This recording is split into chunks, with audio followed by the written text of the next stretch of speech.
कुछ ऐसे विरोधी दल के लोग जो उन पर बुरी नजर डाल रहे हैं, तो जनता ही कहती है कि बुरी नजर वाले तेरा मुंह।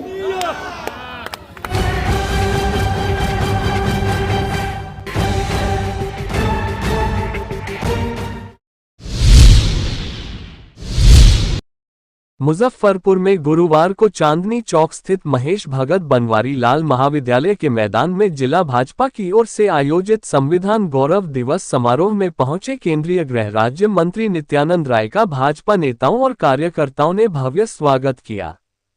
इस दौरान मंच से केंद्रीय गृह राज्य मंत्री नित्यानंद राय ने आह्वान किया कि देश का चुनाव एनडीए ने जीता है, 2025 में एनडीए ही बिहार भी जीतेगा।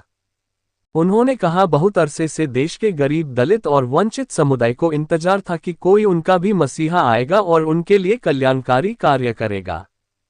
आज जब देश के प्रधानमंत्री नरेंद्र मोदी वंचित, गरीब और दलित समुदाय के विकास के लिए कार्य कर रहे हैं, तो उन पर बहुत लोग बुरी नजर डालने का काम कर रहे हैं, लेकिन यह समाज उन्हें कह रहा है, बुरी नजर वाले तेरा मुंह काला।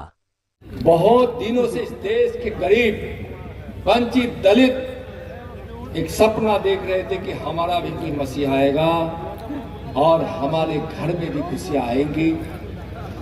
उस खुशियों को लाने वाले हमारे प्रधानमंत्री आदरणीय नरेंद्र मोदी पर बुरी नजर डालने के लिए वैसे लोग जो अनुसूचित जाति का, दलितों का, वंचितों का, गरीबों का, सभी का जो कल्याण चाहने वाला है, कुछ ऐसे विरोधी दल के लोग जो उन पर बुरी नजर डाल रहे हैं, तो जनता ही कहती है कि बुरी नजर वाले तेरा मुंह।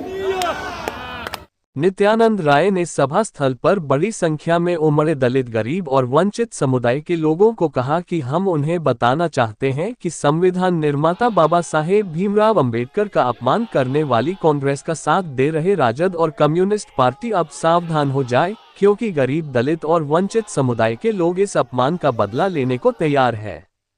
वह कांग्रेस से सवाल करे कि भारत का संविधान तैयार करने वाले बाबा साहब को दो बार चुनाव हराकर भारतीय संसद में प्रवेश से वंचित क्यों किया। संविधान गौरव दिवस के इस कार्यक्रम में आज जिस संख्या में हमारे यहाँ दलित, अनुसूचित जाति भाई आए हैं, मैं उनको आज बताना चाहता हूँ कि किस प्रकार से कांग्रेस ने और अब आरजेडी जैसे, कम्युनिस्ट जैसे पार्टियां ने आज बाबा साहब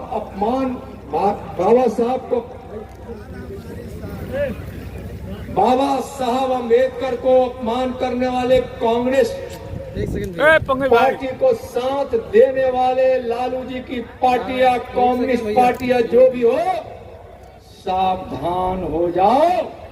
दलितों की वोट से, दलितों की चोट से आपका सत्यानाश होने वाला है।